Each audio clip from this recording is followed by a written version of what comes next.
Hi and welcome. I'm Dr. Communell, and first let me say how happy I am to be recording my first interview on science communication. Just like many of you, I've been very concerned about the dissemination of scientific material by the media, and the global SARS-CoV-2 pandemic has really highlighted the need for scientists to be involved with the communication of accurate science. So, that said, there's no better person to speak on this topic than my guest today, the person who has been involved with teaching the world about virology, Dr. Vincent Racaniello. Dr. Racaniello received his PhD from Mount Sinai School of Medicine, where he worked in the lab of Dr. Peter Palisi.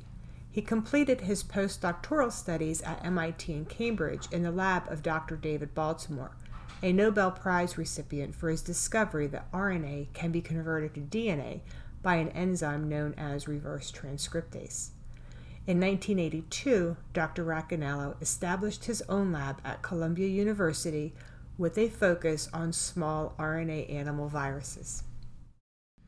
So welcome, Dr. Racaniello. It's really nice to have you here with us today, and we certainly appreciate your time. So let's start with the beginning. Can you please share with us how you became involved with science communication and making science information more accessible to the world? So, as you know, I still am a traditional research scientist, right? I write grants, I train PhD students, I write papers, write more grants. And, I did that from 1982 when I arrived at Columbia all through to the present.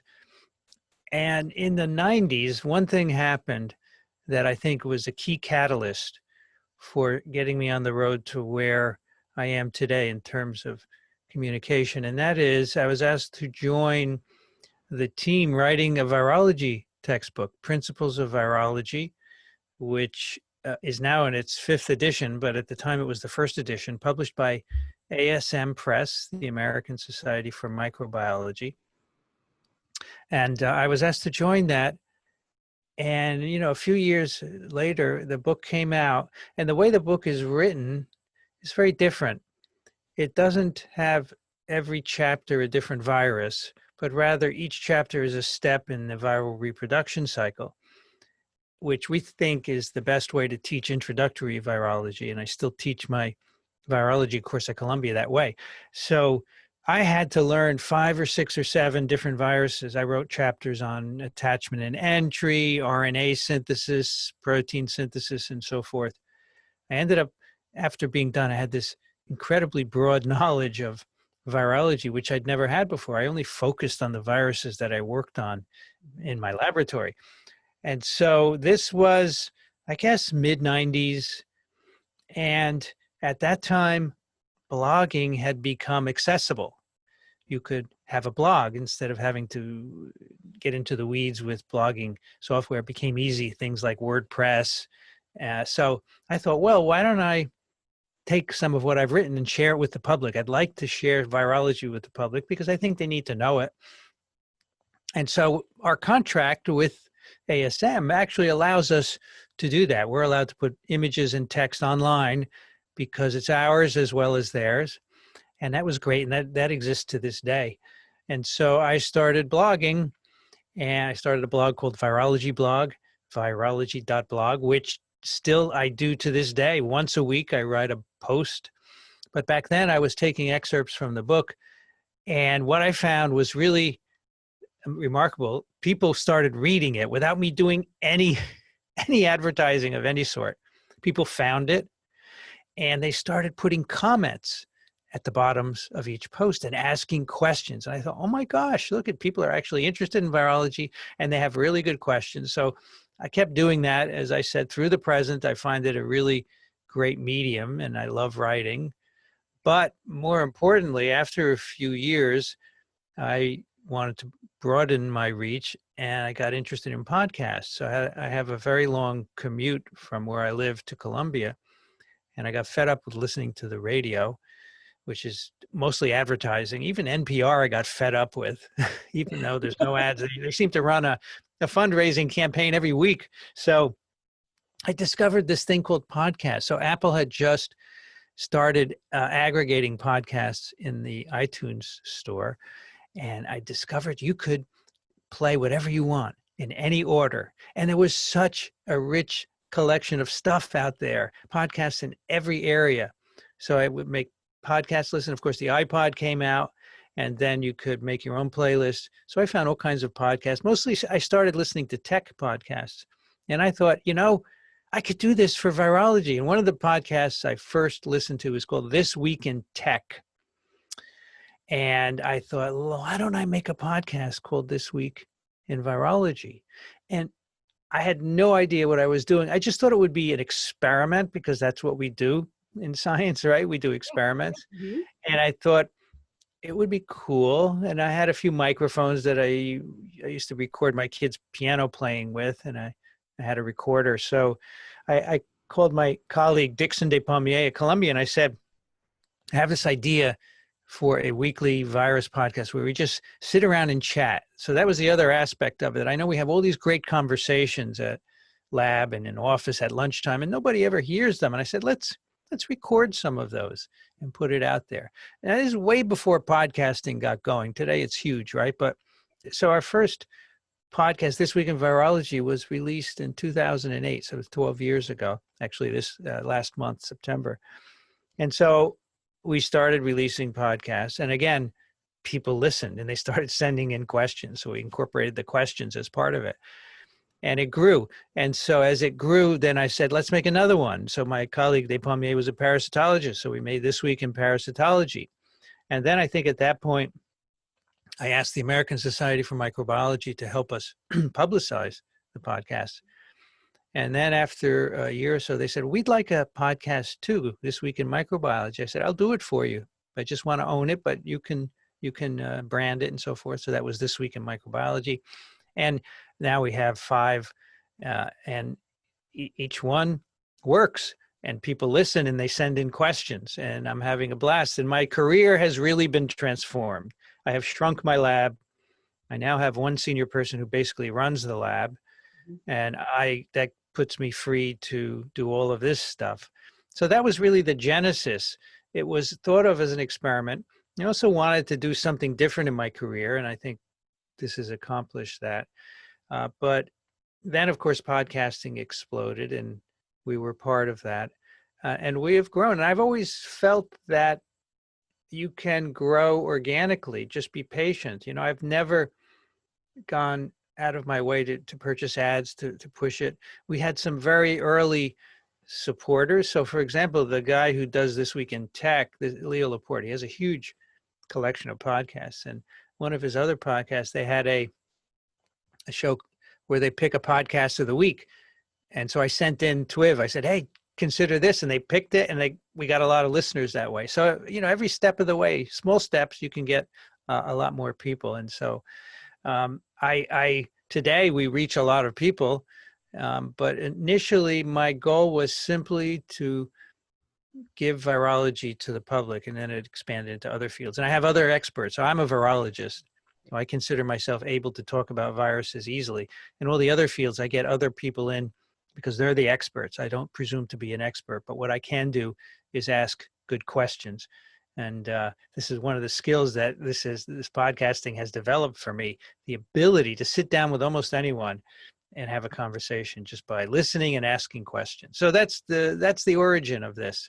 And here we are today with really big numbers of followers, especially in This Week in Virology. And I love it, and it will keep going for a long time, I hope. This Week in Virology has just celebrated its 12th year anniversary, so congratulations on 12 years. That's a considerable amount of time, and in that time you've recorded 700 episodes. That's a lot of topics. So can you share with us how you come up with what topics you're going to be speaking on each week? So originally the name This Week in Virology was just stolen from This Week in Tech, right? But I did want to do it weekly because I thought, well, This Week in Tech is weekly. I said, well, let's just emulate them. And I wanted to discuss papers. Actually, my initial goal, This Week in Tech has different tech journalists on the show every week, and they talk about current stories. And I initially said, that'd be great to have different virologists on the show every week to talk about what's going on. I couldn't do it because the virologists didn't want to just come on and talk about what's going on. They wanted a script. They wanted to know what. So what I did instead was to get a group of steady participants, what I call hosts, right? And from the start, I've picked the topics. I think the first few episodes we covered viruses. Like the first episode was West Nile virus. And then I realized we're going to run out of viruses eventually. And so I started talking about outbreaks. And then I decided to do papers, I don't know, after about 20 or so episodes. So we typically discuss papers, although during the outbreak now this year, and that's why we've gone twice a week. We have a lot of email and we talk about things related to the outbreak. But traditionally, I want to take a paper and break it apart for people to understand, not just the non-science public, but scientists only read in their field, right? Right. So Mhm. they can listen to a podcast on a different virus and learn something. So I think that's part of the interesting appeal, is that we can appeal to scientists and non-scientists because they learn things, because it's often outside of their virus. So I pick what I do every week around Monday. I make a Google Doc, which is shared with all the hosts, and it has it's kind of a listing of what we're going to do. We have a few papers and then emails. Sometimes there's follow-up from previous episodes, and then all the hosts can add to the show notes if they'd like. But I mainly pick the papers.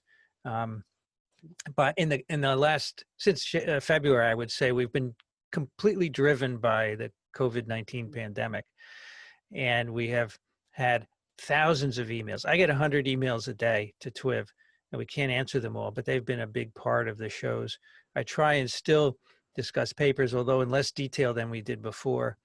And then there are issues like, what about face masks? Let's talk about them. Why is it good to wear them? What are different countries doing? All these topical things that are not published as papers, but still merit discussion and what a lot of people ask us. So I would say I still am the main driver of the agenda, but others can contribute, and they often do. Your This Week in Virology podcast, you generally host research scientists, and you've hosted scientists from all over the world, and their work encompasses all sorts of viruses.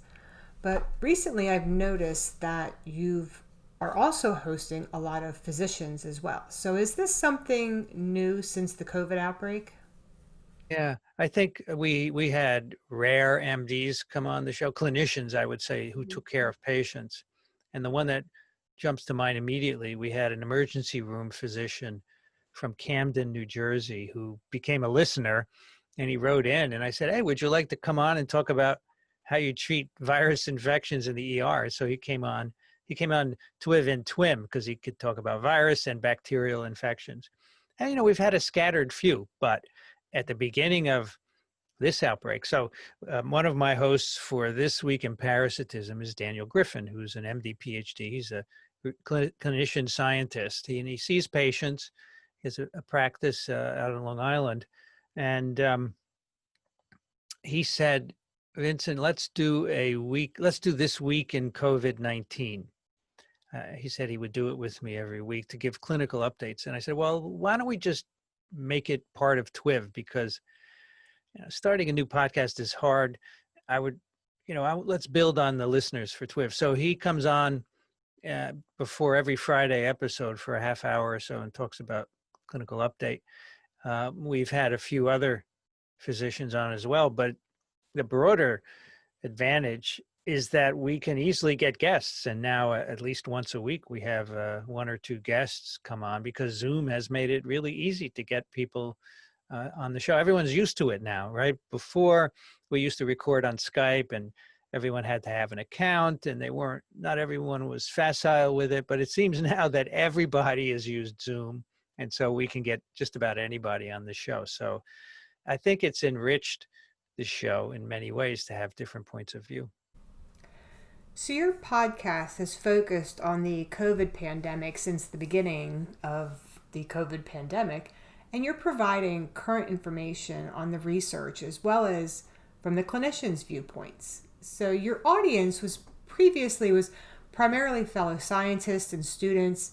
Since COVID, you've gained viewers that don't necessarily have the educational background in virology or even in the sciences for that matter, but yet they're desperate for a source of information that they can trust. So this brings me to your free online virology course. So there is a place where these people can go to learn more about virology if they're listening to your podcast and they're not understanding some of the content. So can you share a little bit with us about the course that you've created and have put online for the public? Yeah, so that's actually another aspect of communications. After I had published the textbook, besides blogging, I thought, I should teach a course. And there was no virology course at Columbia University. Can you imagine? Oh, I often tell the students every year, I teach it in the spring, you're paying 60 grand a year, or your parents are paying 60 grand, and you didn't have a virology course. That's crazy. So I developed a course and I based it on the textbook. So I had all the figures there and the logic, and then I decided to record every episode, uh, mainly for the students, because I said, don't take notes. You're really not listening to me if you're taking notes. Just sit there and absorb, and then you could go and listen again to the recording and take notes if you'd like. And that worked out really well. The students absolutely loved it. They said, why don't all the professors at Columbia do this? I mean, I was way ahead of my time. I've been teaching the course now for 10 years. Now more professors teach, and they have turnkey solutions where you can push a button. But I started putting the videos on YouTube, and they got huge uptake. And lots of people are listening to them. So now there are many different versions of the lectures there. But I think that's part of the communication, and it's free. Columbia is fine with that. In fact, in the early years, Columbia encouraged me to put the course on some of these MOOC sites like Coursera. We put the course there, and it had 100,000 registrants the first time wow. we put it up. Kind of challenging for us to be able to handle the discussions and all of that. Yeah. So I really enjoy the course. It's remarkably, this past year, it was interrupted by a pandemic caused by a virus. And I said, what better evidence that viruses are important for your life? I've been telling you this for years. And then in the spring of this year, we're going to have to do it all online. But this year, so usually the lectures, I post them and they get 20 to 30,000 views each. They're 25, 26 lectures in the course. They're long, they're 75 minutes. This year, of course, it's exploded. The first lecture, What is a Virus?, has so far 550,000 views on YouTube. So it's hard. This course is for students who have taken biology in college. So I don't dumb it down. I explain things, but I assume you know fundamental biology. So it's not easy. And the same thing goes for the podcast. We have made an effort to explain things a little better because we know we have a lot more non-scientists checking in, but it's still hard. And that's why we don't get millions of views, right? Because it's hard. And we get tens of thousands or 100,000 views because people just can't handle the science. And it's a kind of a testimony to the poor science education we give kids in this country. It's unfortunate. But I know I could probably reach many, many more people if I made simpler versions, and I'm thinking about that. But right now, it's really quite specialized. And in a pandemic, even that works for a lot of people. Yes, I personally know people that are listening into your show, and even though they don't have the background to understand all the molecular virology discussed, they still feel that they're getting a better understanding of the SARS CoV 2. And, I personally get asked questions by many of my friends on what my opinion is on certain COVID related topics. And I can see the desperation of people out there wanting to really understand, but getting mixed messages through the different media outlets and looking for trusted sources. So on your podcast, they certainly are getting the information that they need on the facts behind mask wearing and social distancing and other pertinent information regarding social behavior. So that's much appreciated by all of the general public and not just those with the molecular virology backgrounds. Well, that's what so many people write in and say, I don't know where else to go for facts. You're the one who we believe. Hundreds and hundreds and hundreds of people tell us this. And, I do, since the beginning, I've been doing a 9:30 a.m. Talk show radio spot for 15 minutes. It's a radio show called uh, The First. And I think it's a kind of right-wing program. I've never actually looked at it. But the host never gets political, which is good. And he says to me, I don't watch the news anymore. I don't watch Fox. I wait for Monday for the professor to answer my questions. And today it is an example of what we think is just understandable. He said to me, this Regeneron monoclonal, one of the things they use is cells called Chinese hamster ovary. He said, what is that? What's a Chinese hamster ovary? And, we know we've been using these cells, CHO cells, for years, but just something simple like that, it kind of throws people for a loop, right? Wait, what is this? Chinese hamsters ovaries? So that's actually a good reminder that the simplest thing you can explain and it will be fine. Don't assume people understand very much. And I think they appreciate it if you explain the very simplest concepts and they don't know it otherwise. So there's never been a greater time of need for communicating science to the public as there is now during the COVID pandemic. And we're all watching the political divide and how it has infiltrated the portrayal of science. As scientists, we know that we're not going to allow politics to affect how we run our science. But we can't escape the fact that it's affecting how the science is being portrayed to the public. So, and I'm sure you're very cognizant of all of this while recording your podcasts. So how have you handled the current political climate in your science communications? Well, yeah, this is a real issue because this pandemic has been politicized. I don't know what happened in other pandemics. I mean, the 2009 pandemic, from what I remember, it was an influenza virus pandemic. I don't remember it being so politicized, but we've never been as polarized as we are now, as you said. But I don't really want to get into politics, and none of us do. However, the politicians mess with our science all the time, and I feel we have to correct it, right? So if politicians say you don't have to wear masks and kids don't get infected, we're going to say you're wrong. And then people say you're politicizing the program, but we're not. We're just correcting the bad science that the politicians are spewing. But we have a number of people who are clearly supporters of the current administration. And no matter what you do, if you criticize their science, they will say you're criticizing them. You're obviously a liberal, blah, blah, blah. It's a very fine line. I don't want to talk about politics. I'm not interested. But if you, as a politician, mess with my science, then I'm going to take you on and tell you you're wrong. So I think we did a good job with Trump's COVID-19. We just said, Daniel Griffin and I, very calmly, okay, what happened? What are the reasons for the medications and so forth? And we never did any criticism. Although now, of course, he is saying he's immune and he can't get infected and he can't spread the virus. And these are all things that he can't say. Neither can his physician. So I would take that on and explain to people, how could you say that you're not transmissible? What are the data that would lead you to conclude that?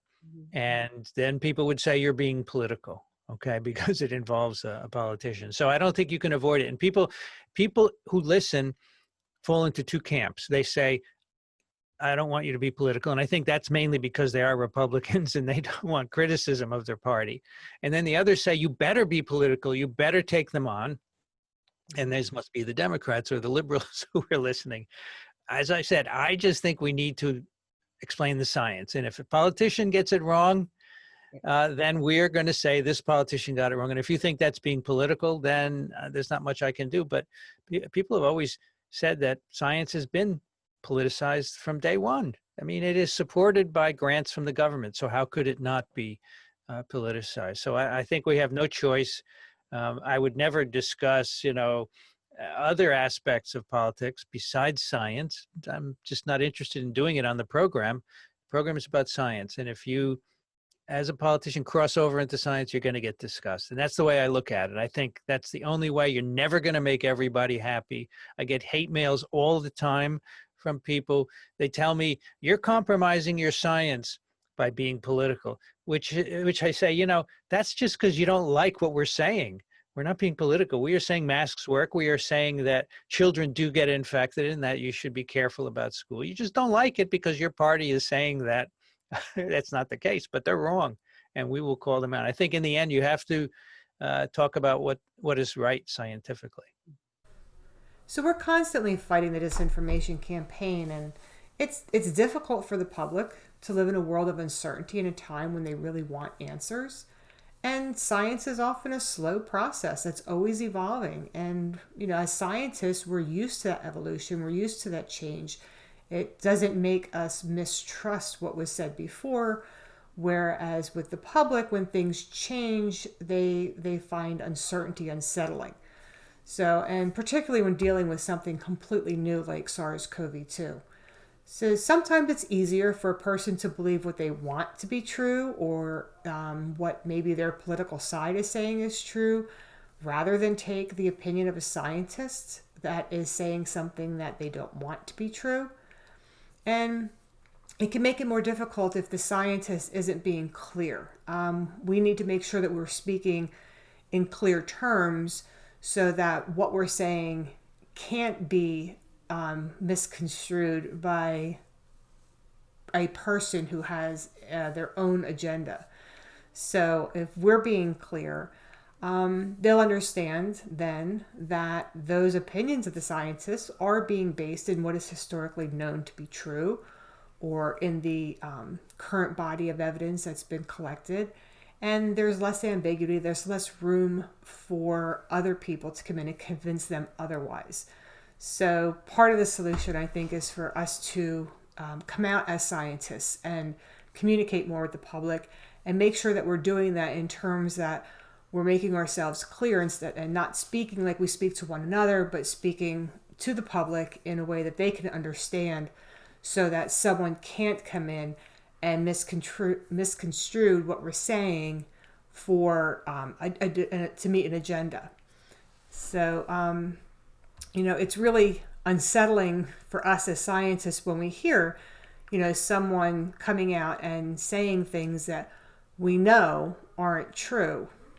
Not just saying them, but living them. Look at the White House ceremony for the Supreme Court nominee, where all these people were packed together, sitting right next to each other without masks for a long period of time. I mean, how outrageous is that?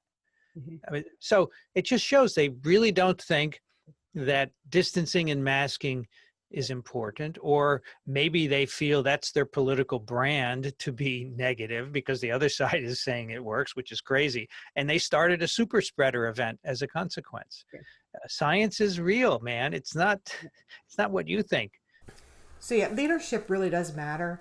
And it's amazing that something as simple as wearing a mask has become so politicized. I mean, I've seen videos of people actually getting into physical fights over either not wearing a mask or being asked to wear a mask. And it's such a simple thing to do. And yet it has become a topic that has resulted literally in name calling and physical violence. And I find it incomprehensible that there is at a minimum a debate, and in some cases knockdown, drag out fights over, wearing a mask. One thing you mentioned just now is it must upset you. And I have to say that when you interface with the public, you should be prepared to be upset, because people will say nasty things. Mm-hmm. They will impugn you, right? And what you know and what you say. They will call you names. And so you have to, and the more people you interface with, so the more popular you get, the more of that you will have. And I have had to drop off of Twitter, for example. I don't engage anymore. I just post and leave because there's too much nasty. Over on YouTube, And that's unfortunate because there are some good questions in there, but I cannot deal with the naysayers. Same thing on YouTube. There are some good comments on every video, but they're among stuff that's ridiculous and doesn't have any place in a intelligent conversation. So you have to be ready for that, and you have to understand you can't take everyone on. You'll just spend your whole time doing that and never get any communication done.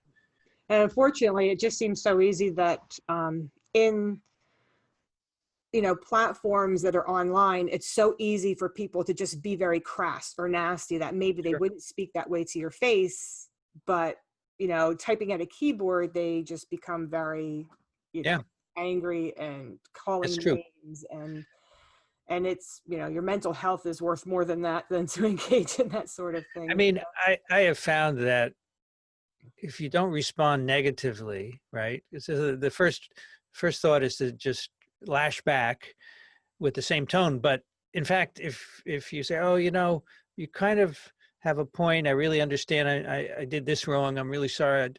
But if you're a little contrite, it actually they calm down. But I don't typically engage. But when there's some cases when, say, for example, there's a listener who's been with us a long time and makes a statement. If you calmly address it, you diffuse the situation instead of amplifying the hatred and the misinformation. So in select cases it can work, but I would say it's not worth your time in the long run. So this brings us back to the many different ways that you have of communicating science to the public. And we have discussed your course, your free online course, your textbook, the podcasting, but you also maintain a Facebook, Twitter, and Instagram presence that's dedicated to communicating science. And now this seems like a lot. So do you have a team behind the scenes, or are you maintaining all of these accounts? Yeah. Yeah, I do. I think you know people like to hear me, not someone I've hired to do the posting, right? Because it's my voice and it's my passion and my expertise. So I have to minimize the amount of time I spend. I can't, go through all the Twitter comments or the Facebook comments and respond. If I did, I wouldn't be creating content, and that's really what I want to do. So I do think a social media account should be in your voice. So, for example, my colleague Daniel Griffin, he has a nonprofit called Parasites Without Borders, and he hired someone to maintain their social media. And it's a neutral voice, and it is not him. And as a consequence, they don't have much engagement. Whereas I can get a lot of engagement. I have 60,000 plus followers on Twitter, many on Facebook, approaching 70,000 on YouTube. And I've discovered Instagram about 2 years ago because you can actually engage and it's fast. I put up pictures of what I'm doing in my science communication life, right? And people ask questions. You can respond quickly, and people tend to be nice. But then again, I only have 4,500 followers there, so if I had 100,000, there'd be nasties as well. So I think if you're starting out, I mean, here's the thing: if you're a scientist, science is your first goal, and you have to do science. You have to do it really well. Otherwise, you're not going to be able to do it going forward. And a lot of students get seduced by communication and at the expense of their science, at the expense of their research. And you can't do that. You have to either be a scientist or a scientist communicator. I am a scientist and a science communicator, but I started all this after I was tenured, right? And I could take risks. But you can't do that at least if you're in the academic part of the career. And if you're in companies, you probably can't do any communicating whatsoever. You just have to have personal accounts. So it's a very fine line. And I think social media is a good way to communicate. As a scientist, you can, comment on stories, try and set the facts straight, and so forth. But actually producing content takes a lot of time. And I know a number of students and postdocs who start podcasts and they inevitably stop after a certain amount of time because you don't have the time to do that. You have to do your research. And remember, you're a good communicator because your science is good. That gives you the passion and the knowledge to be a communicator. If you want to do communication as a full-time job, that's another thing, but balancing it is really important. Well, yeah, thank you for making those points. Those are some really great points on the time requirements that it takes to be a science communicator, and a particular consideration for those who are students and studying, and those who are focused on building their academic career. But I like the idea of conducting outreach once or twice a year. I mean, that's doable. I think it's important for our graduate students to be engaging with the public and importantly, portraying science as an exciting and rewarding career goal for our youth in America today. As you know, I do engage in doing some community outreach myself, and mine happens to have a particular focus on increasing diversity in the sciences. So, I think it's important for our youth not only to see images of scientists that look like them, but engage with them one-on-one and be able to ask questions so that they can also pursue a career in science, and bring them an understanding of all the different career options that exist within science. So I was fortunate enough to attend the International Society for Neglected Tropical Diseases Festival in 2018. It was hosted at Wellcome Trust in London, and the festival was for science communicators. There were very few scientists there. I think, I don't recall that I met another scientist there. I might have been the only one. But it was really a fantastic meeting. I highly recommend it. And, it really showcased a lot of the remarkable work that's being done by science communicators. And I was just in awe of the videographers that were on the ground filming the Ebola outbreaks and bringing the visuals of what was really going on in the ground in Africa to the public. And, as they say, a picture is worth 1,000 words. And, the festival really showcased the important work being done by the science communicators. However, some of the communicators that I spoke with were really under the assumption that scientists do not make very good communicators and that we should leave the communication to them. There was one conversation that I recall in particular where, that was said that, scientists should leave the communicating to the science communicators. But, and maybe that's true in some cases, maybe in many cases, generally we are limited to communicating scientists with other scientists and not with the public. But, it's that said, it's still very important that the science communicators are getting their information from the scientists. I think that it's not correct to say that scientists can't communicate. Some obviously can. Yes. I think there's so many of us that if we each did one or two events a year, as you say, that would add up to a lot, but most scientists do not communicate whatsoever. And I would argue that scientists are the best to communicate science because they have the knowledge and the passion. Now, I totally agree that filmmakers are way better who are not scientists, and writers like David Quammen and others write beautifully in ways that we can't. But as you say, they have to get their information from us. And so we have to communicate it to them. That's important. Yeah. But then for those of us who are able to do communication, like we can and others, Mm-hmm. we have a special place because we have a passion that others don't. Because unless you're in the field and working, you just don't understand what it's like, discovery and so forth. And we can communicate that. So I think we do have a lot to give as well.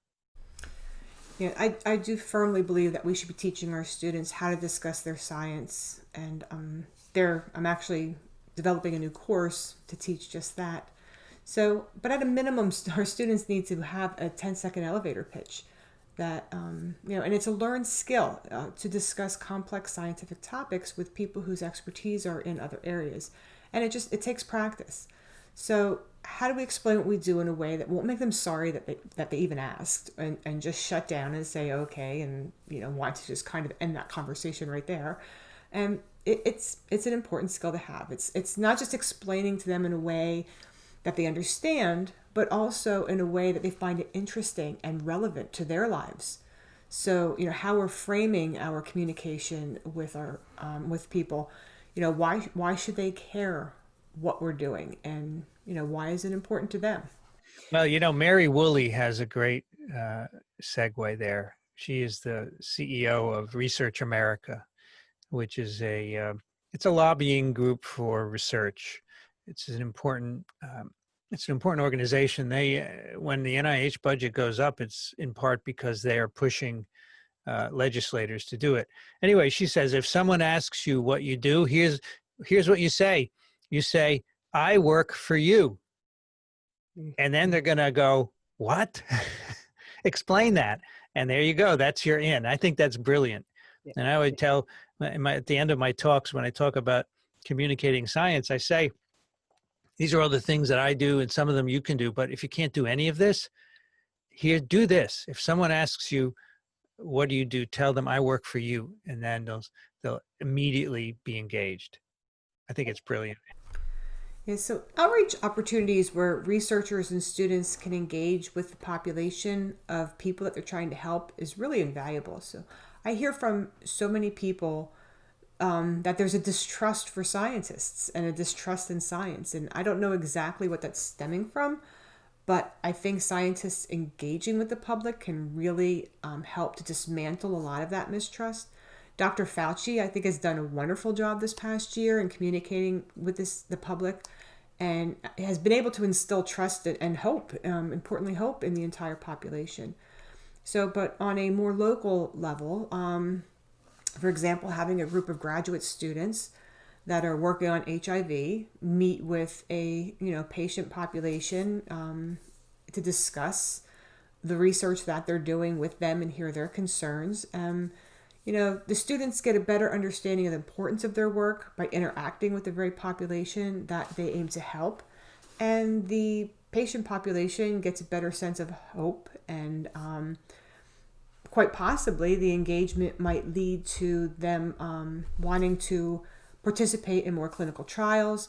So, it's really a way that engagement can help put the fears and misinformation to rest. And right now, just everybody should be involved with dispelling the misinformation on vaccines.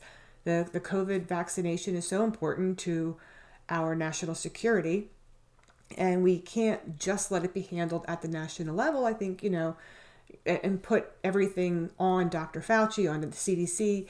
All scientists really should be involved with dispelling this misinformation and the myths and disinformation surrounding vaccinations. So engagement and science communication with scientists and the general public really is a win-win for everyone that's involved.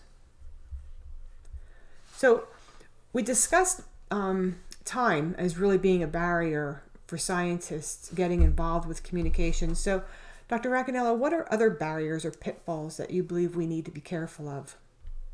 I think the other one is to overcome your training as a scientist in being hesitant and saying things. There's no evidence for that, right? That's what we say about everything. We don't have evidence, or there is evidence in support of. We never make definitive statements, and the public doesn't like that. Mm-hmm. Naysayers in particular will simply use that as a hook to say, well, there, you don't actually know this is true then, if there's no proof. I have to get over that. Mm-hmm. You have to make definitive statements, which may make you uncomfortable. You have to say masks work, even if there's one study which suggested they might not. You have to take the preponderance of evidence and say masks work, especially in situations like we're in now, where it's important to wear them. And you have to do that over and over again in different situations. And I think that's hard for scientists. And when you see interviews, they're often, well, there's no evidence for that. There's little evidence. They never say it's proven, and you can't do that. Mm-hmm. You have to become more definitive, and that's hard for us to do. Sometimes it may not be 100% correct, but if it's 99%, that's fine, right? And that is really, for me, I've gotten over that a long time ago, because otherwise people take your words and twist them, and I think that's really hard You can't just go through the paper figure by figure and then end up saying, well, looks like it's true, but who knows? That doesn't work with the public. So the argument against wearing masks really befuddles me. It's such a simple thing to do. And personally, it seems like a no-brainer to me. I really wouldn't need or require a scientific study to tell me that this is a good idea. I'm not sure if the aversion to wearing masks is more of a political statement and people just think that the government is overreaching in requiring, people to wear masks in stores, or if these people really don't think that masks do any good, that they're not of any benefit, or perhaps it's a mix of both. But it's amazing how you can have such complete opposite points of view on something as simple as wearing a mask. People seem to have forgotten that surgeons all wear masks in the operating room for a reason. Yeah. And it's not because the bacteria are caught up. It's the droplets are caught up in the mask, the same droplets that can contain viruses. And people seem to have forgotten this. The next time someone says a mask doesn't work, I tell them, you tell your surgeon not to wear a mask the next time you have surgery. We'll see how that works. Right. And it's the same thing with hand washing. I mean, the exam room of every doctor's office has a hand sink in it so that they can wash their hands before moving to the next patient. And this protects them, but it also protects the other patients. So, and I don't think we need to call it into question and demand proof that this works for, the prevention of transmission of SARS-CoV-2 in particular. I mean, we can learn from what works and has been proven beneficial historically.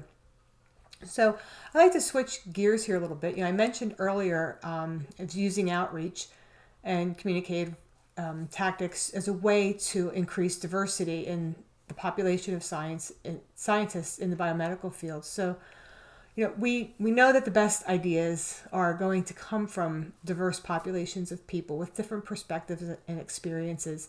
So, in what ways do you think science communication can be used as a way to increase diversity? Yeah, I think you have to, in any way that you're communicating, you have to employ the wide, diverse range of people that are doing science. So, as everyone knows, we have been through a crisis of racism in this country just in the past few months. I mean, racism has existed forever. It's nothing new, but we saw fresh evidence of it in the past months. And we got an email at TWIV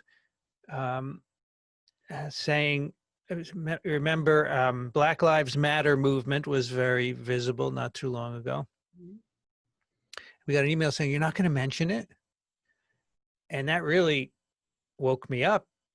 And because, we try to focus on science, but that's all about the people doing science. It's not just white men and women, obviously.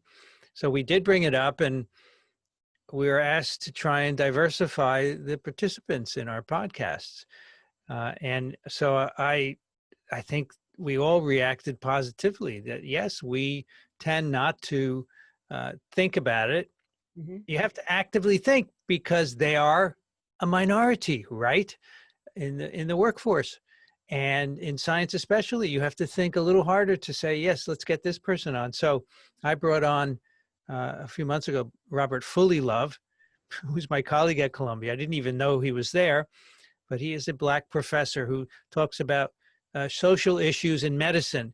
Why most of the time the people who get sick are disadvantaged, and minority groups because, well, all the factors that go into it. It's clear. It's very clear. It's clear in COVID-19 as well. Mm-hmm. And then Black in Microbiology happened a few weeks ago, and they reached out to us, and we're bringing on members of their group on all the podcasts. And the goal is to try and bring as frequently as possible a Black or minority scientist onto the show. And we have had a few in the past, but make more of an effort. And last week we had Kizzmekia Corbett, who's working on the mRNA vaccine at NIH, was brilliant. She was just great. She's clearly very smart and eloquent. And there are many more like her out there. In fact, I have to tell you this. I got an email from someone who said, in my country, racism is taught to everyone. And he said, but I listened to her and I felt my racism melting away because obviously she's smart, right? So that is what a podcast can do. That you can bring people in who don't get the showcase very often and show that they're smart and they do good work. And then people of the same color will say, hey, I can do that. I could be a scientist. And that's the biggest strength of that you will encourage more people. And I think people who watch Kizzmekia will say, wow, she's great. And I want to do that too. And, she did it. So why can't I? So, if we have 10 listeners, it probably doesn't matter.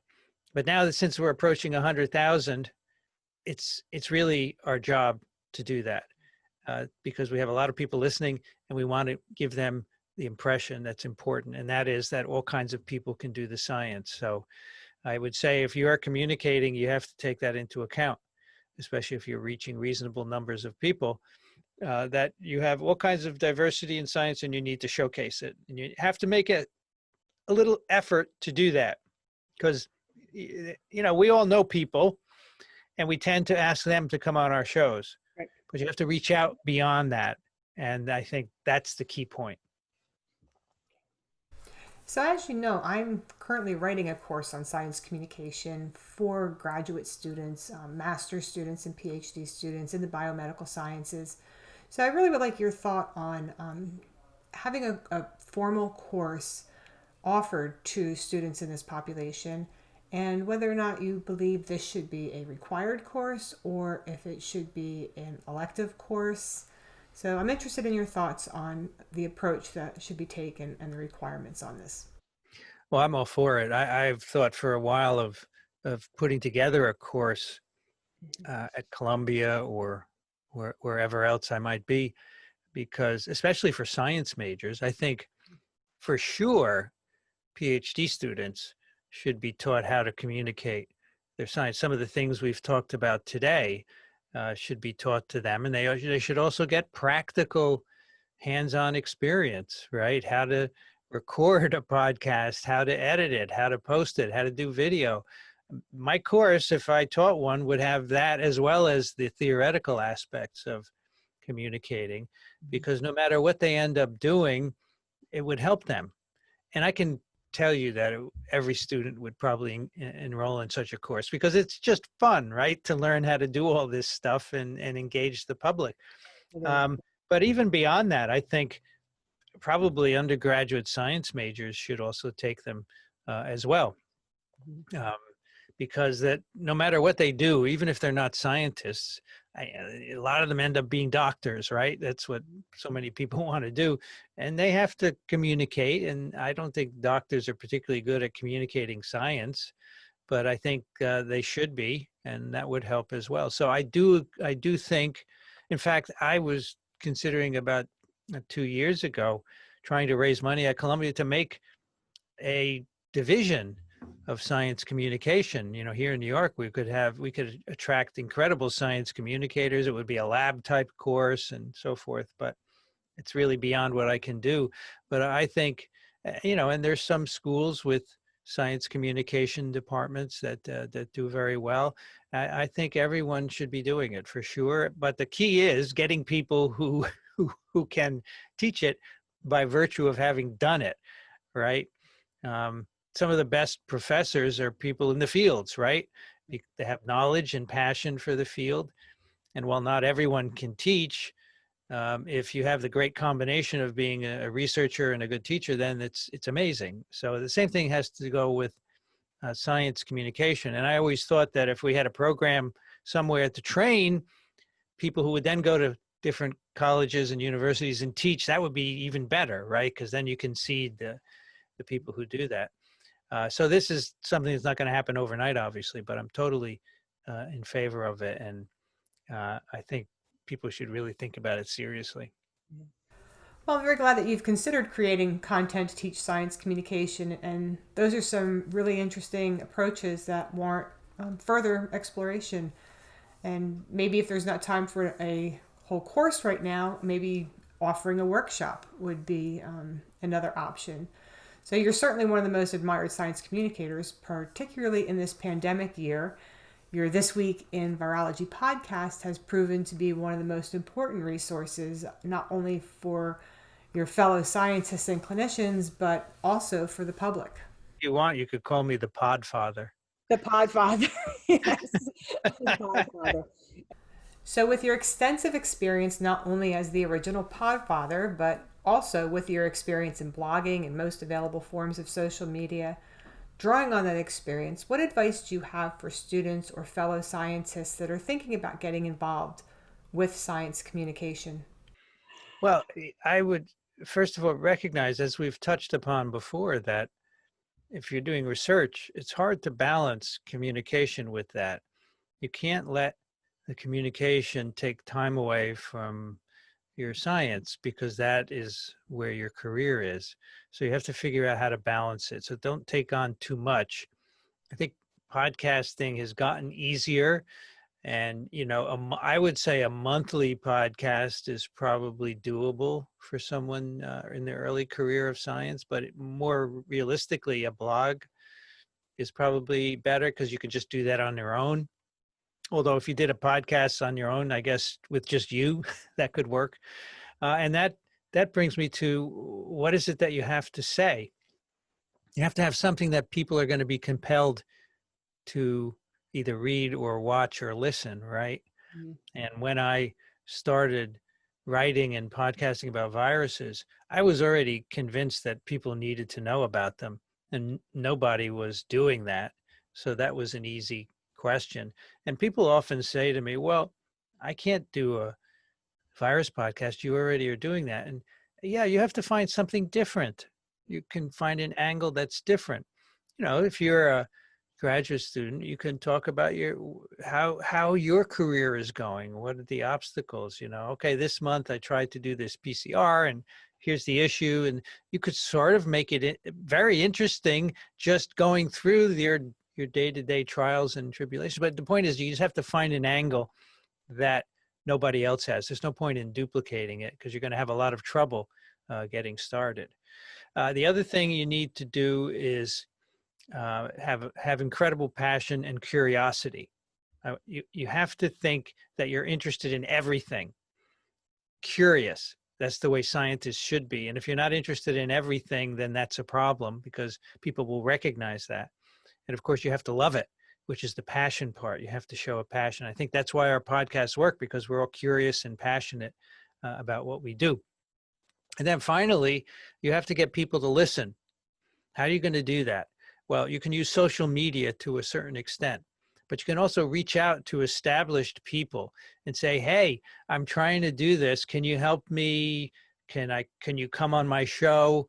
Can you promote it in some way? That's what I did early on. I actually, on TWIV, I started a thing called a pick of the week.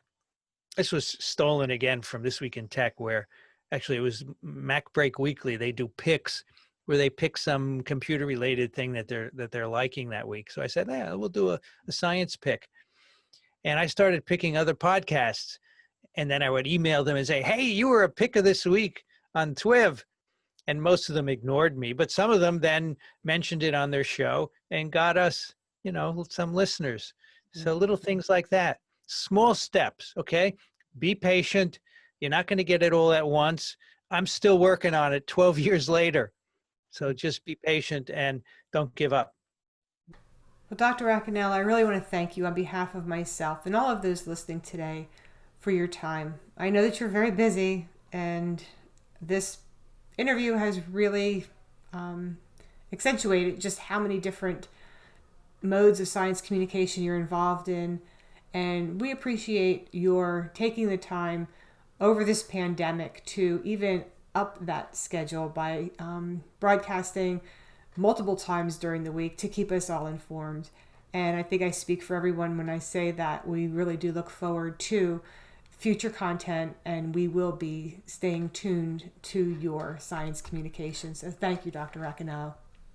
Yeah, well, this is, you say, you're busy, and thank you. But I think the key is to do as much as you can, especially when it's needed, right? Don't say no. Um, we all have the things we want to do, right? And some things we are not so interested in, but sometimes you need to do those as well. And so I have tried to make myself available to everyone. And there were, days when the entire day was booked with something every hour. And maybe I wouldn't want that, but people want your time, they want your expertise. That's why you're out there. So agree to do things. And the more you agree, the more that your name will be out there and your communication product will be out there. So don't say no. Say yes as much. I mean, I did, for example, multiple television interviews from China. Chinese TV stations asked me to, and I said, yes, I will do that, because I think it's important for them to realize that scientists here in the US are supporting them. We're not making them the enemy. So you have to, if you're going to put yourself in the public eye, you have to agree to do these things. And eventually you'll get used to doing them, and you'll get used to answering reporter questions and being on live TV streams. And just remember what your message is, and don't worry about repeating it. I say the same thing over and over again, and nobody worries, because there's very little memory, and people don't remember what you say from one day to another. So I think that's, so you thanking me, it's just natural that I would do this. And anyone who wants to communicate, you have to do the same thing. It's my pleasure. We appreciate it very much. Okay, thank you.